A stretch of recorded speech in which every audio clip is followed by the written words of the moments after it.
थोड़ा शॉर्ट में चल जाऊंगा तो देर लग जाएगी ना, कोई बात ना। एक हाथी था, वो मर गया। हाथी मर गया तो धर्मराज के यहां पहुंचा और धर्मराज ने उससे पूछा, अरे तुझे इतना बड़ा शरीर दिया फिर भी तू मनुष्य के वश में हो गया, तेरे एक पैर जितना था मनुष्य उसके वश में तू हो गया। वह हाथी बोला, महाराज यह मनुष्य ऐसा ही है, बड़े बड़े इसके वश में हो जाते, बड़े बड़े इसके वश में हो जाते। तो धर्मराज ने कहा, हमारे यहाँ तो अनगिनती आदमी आते। हाथी ने जवाब दिया कि आपके यहाँ मुर्दे आते होंगे, आपके यहाँ मुर्दे आते होंगे, जीता आदमी आए तो तुमको पता चले धर्मराज से कह रहा है ये। हाँ, तो धर्मराज ने दूतों से कहा, अरे एक जीता आदमी लेके आओ। तो दूतों ने कहा ठीक है। उन्होंने कहा एक आदमी लाओ जिंदा। दूत घूमते रहते थे, गर्मी के दिनों में उन्होंने देखा कि छत के ऊपर एक आदमी सोया हुआ है। दूतों ने उसकी खाट उठा ली और ले चले। आदमी की नींद खुली तो देखा कि बात क्या है, वह कायस्थ था। कायस्थ ग्रंथ लिखा करता था, वो ग्रंथ लिखता था। बड़ा ध्यान से सुनेंगे आप और आपके थोड़ी सी तो ग्रंथों में धर्मराज के दूतों के लक्षण आते हैं। उसने देखा कि ये तो धर्मराज के दूत उठाए ले जा रहे। उसने जेब से कागज और कलम निकाली, जेब से, क्योंकि बाकी पास कागज कलम तो रहती थी जो वो ग्रंथ लिखता था। निकाली कागज पर कुछ उसने लिखा और फिर जेब में रख लिया। उसने सोचा कि हम कुछ चीज चपड़ करेंगे तो गिर जाएंगे, हड्डियां बिगड़ जाएंगी। बेचारा खाट पर पड़ा रहा होगा, सो देखा चौका हम चुपेंगे तो गिर पड़े, ऊंचे ले जा रहे, उठा के तो। सुबह होते ही दूत पहुंच गए। धर्मराज की सभा लगी हुई थी तो दूतों ने खाट नीचे रखी। उस कायस्थ ने तुरंत जेब से कागज निकाला और दूतों को दिया कि धर्मराज को दे दो। उस पर विष्णु भगवान का नाम लिखा था। दूतों ने वह कागज धर्मराज को दे दिया और धर्मराज ने पत्र पढ़ा। उसमें लिखा, क्या लिखा है कि धर्मराज जी से नारायण की यथा योग्य यह हमारा मुनीम आपके पास आया है। कागज में लिख रहा है, ये हमारा मुनीम, नारायण भगवान कह रहे हैं कि हमारा मुनीम आपके पास आया है, इसके द्वारा ही सब काम करना। और दस्तखत है नारायण वैकुंठवासी। ये मृत्युलोक के आदमी की बात है, सुन लो। पत्र पढ़कर धर्मराज ने अपनी गद्दी छोड़ दी गद्दी और कहने लगा, आइए महाराज गद्दी पर बैठो, क्योंकि अब तो आपके द्वारा सारे कार्य होंगे। हमारे वैकुंठवासी नारायण ने आपको मुनि बनाकर भेजा है। धर्मराज ने कायस्थ को गद्दी पर बैठा दिया और भगवान का हुक्म है। अब दूत दूसरे आदमी को लाए। कायस्थ बोला, यह कौन है? दूत, महाराज ये डाका डालने वाला है, डाका डालने वाला है, बहुतों को लूट लिया है, बहुतों को मार दिया है, इसको क्या दंड दिया जाए? कायस्थ कहने लगा, इसको वैकुंठ में भेज दो। ये कौन है? महाराज यह दूध बेचने वाली है, इससे पानी मिलाकर दूध बेचा है, जिससे बच्चों के पेट में पेट बढ़ गए और बीमार हो गए। इसका क्या करें? इसको भी वैकुंठ में भेजो। और ये कौन है? इसने झूठी गवाही देकर बेचारे लोगों को फंसा दिया है, इसका क्या करें? अरे पूछने का क्या बात है, वैकुंठ में भेजो। जवान कह रहे हैं प्रधान जी के वैकुंठ में जगह नहीं रही हुई। अब व्यभिचारी आए, पापी आए, हिंसा करने वाले आए, कोई भी आए, उसके लिए एक ही आज्ञा है कि वैकुंठ में। अब धर्मराज क्या करे? देखो पृथ्वी का मनुष्य कितना तेज है मृत्यु लोक का। धर्मराज क्या करे, तो गद्दी पर बैठा मालिक जो कह रहा है वही ठीक। वहां वैकुंठ में जाने वालों की कतार लग गई, लाइन लग गई। भगवान ने देखा, अरे इतने लोग यहां कैसे आ रहे, कहीं मृत्युलोक में कोई महात्मा प्रकट हो गए क्या? बात क्या है? जो सभी को वैकुंठ में भेज रही है, ये कहां से आ रहे?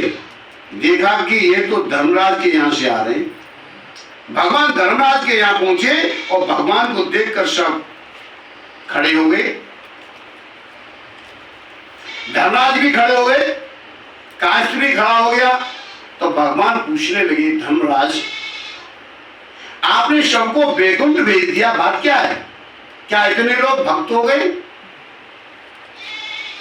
धर्मराज, प्रभु यह मेरा काम नहीं है, आपने जो मुनि भेजा है ये तो उसका काम है। भगवान ने काश से पूछा, तुझे किसने भेजा? तुझे किसने भेजा है? काश आपने महाराज। अब देखो कितना तेज है, बहुत ध्यान से सुनना, प्रमाण देगा ये पूरा।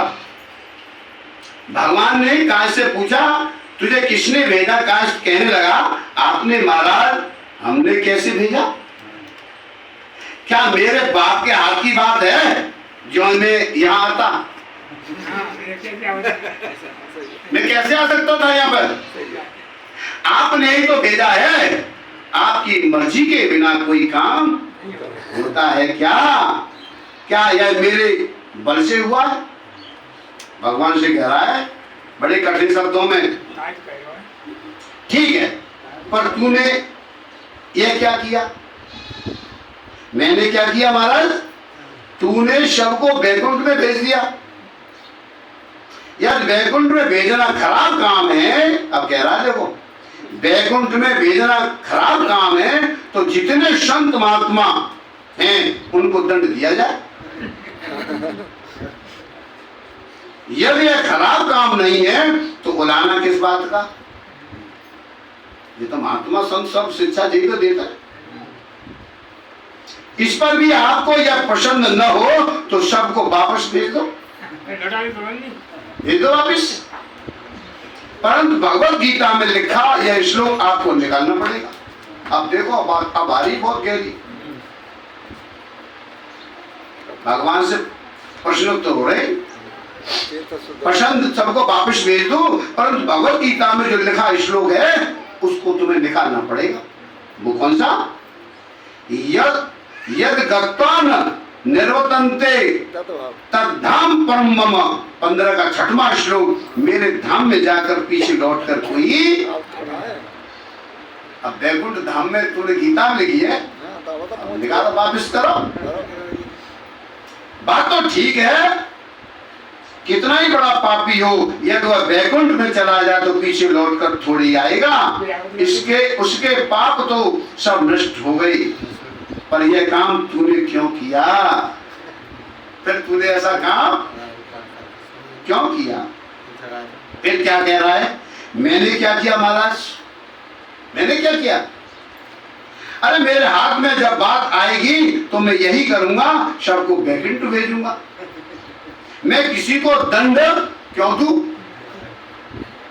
मैं जानता हूं कि थोड़ी देर के लिए ये गद्दी मिली है, तो फिर अच्छा काम क्यों ना करूं?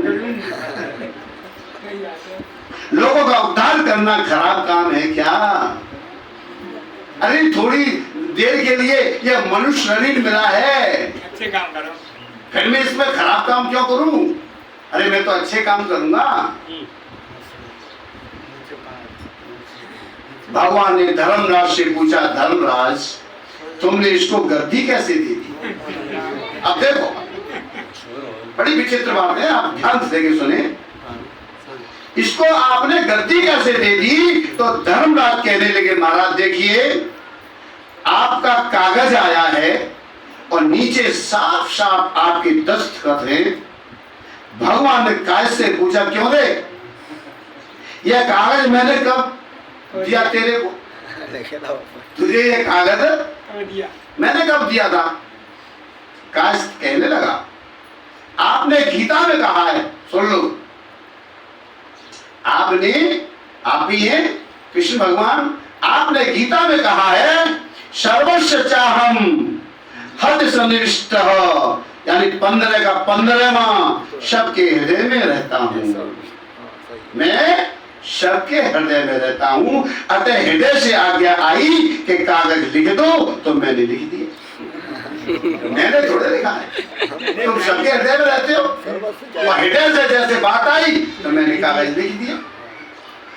भूकंप तो आपका ही हुआ, यदि आप इसको मेरा मानते हैं तो गीता में से उपयुक्त बात निकाल दीजिए, अगर मेरा मानते हैं तो एक और सुन लो। भगवान कहने लगे ठीक। धर्मराज से पूछा, अरे धर्मराज बात क्या है, ये कैसे आया? धर्मराज कहने लगे महाराज कैसे क्या आया? आपका पत्र लेके आया, दूतों से पूछा यह बात कैसे हुई? दूत कहने लगे महाराज आपने ही तो एक दिन कहा था कि एक जीवित आदमी लाओ, कैसे आया? बहुत सुंदर। धर्मराज तो वह यही है क्या? अरे परिचय तो कराते।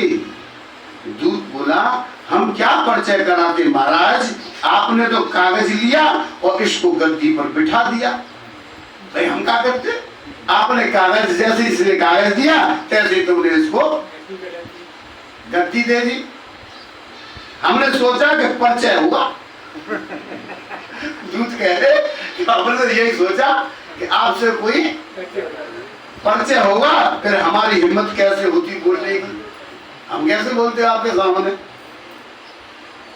हाथी वहां खड़ा खड़ा सब देख रहा, बोला जयराम जी की, आपने कहा था कि तू कैसे आदमी के वश में हो गया है। मैं क्या वश में हो गया? वश में तो धर्मराज भी हो गए, भगवान भी हो गए। ये काले माथे वाला आदमी है ना, ये बड़ा विचित्र है महाराज। ये चाहे तो बड़ी उथल पुथल कर दे, ये तो खुद ही संसार में फंस गया है, ये तो खुद फंस गया है। भगवान कहने लगे अच्छा जो हुआ सो हुआ, अब तो तू नीचे चला जा। अब तो तू जो हुआ तो हुआ, अब तो तू नीचे चला जा। तो काश कहने लगा, सुनो भगवान, गीता में आपने कहा है माम पेत्य तू कौनते पुनर्जन्म न विद्यते। 8 का 16वां श्लोक है, मेरे को प्राप्त होकर पुनः जन्म नहीं लेता। तो बताइए मैं आपको प्राप्त हुआ कि नहीं? तो कह रहे चले जाओ। भगवान अच्छा भाई तू चल मेरे साथ चल। काश महाराज केवल मैं ही चलूं, हाथी पीछे रहेगा बेचारा, इसकी कृपा से ही तो मैं यहाँ आया, इसको भी तो साथ ले चलो। हाथी कहने लगा मेरे बहुत से भाई यही नरकों में बैठे हैं, सबको साथ ले लो, अब खाए कुछ छोड़।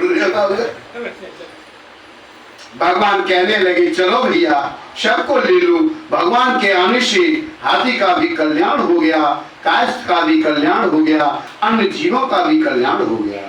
ये कहानी तो कल्पित है पर इसका सिद्धांत पक्का है।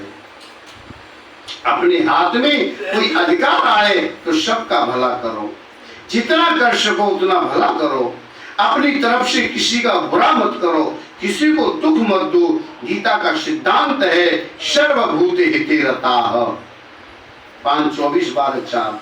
प्राणी मात्र के हित में प्रीत हो, अधिकार हो, पद हो, थोड़े ही देर रहने वाला है, सदा रहने वाला नहीं। इसलिए सबके साथ अच्छे से अच्छा बर्ताव करना चाहिए।